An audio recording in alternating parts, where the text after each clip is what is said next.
బాధ్యురాల్ని. వాళ్ళకి ప్రతి హామీలను నెరవేర్చే బాధ్యత నాకుంది. నేను తప్పు చేస్తే అడిగే హక్కు వాళ్ళకి మాత్రమే ఉంది. చెప్పాను కదా, తప్పు చేసిన రోజు నా కుటుంబ సభ్యులు కానీ నేను కానీ ఎవరు తప్పు చేశారని మీరు నిరూపించిన రోజు రాజకీయాల నుండి శాశ్వతంగా నాతో పాటు గౌతు కుటుంబం కూడా తప్పుకుంటుంది.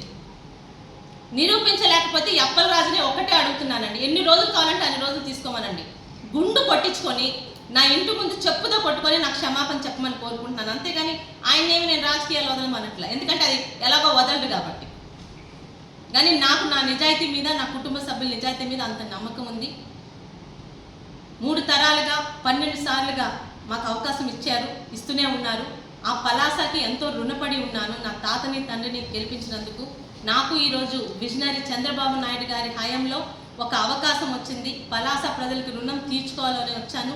ఖచ్చితంగా రుణం తీర్చుకుంటాను. చెప్పిన ప్రతి హామీ 100కి 100% అమలు చేసి మళ్ళీ ఎన్నికల్లో మీ ముందుకు వస్తాను. అంతేగాని ఈరోజు మీ అందరికీ మాటిస్తున్నాను, అప్పలరాజు గారు తిన్నదరక్క చేసే ప్రతి ప్రెస్ మీట్కి సమాధానం చెప్పాల్సిన అవసరం నాకు లేదు.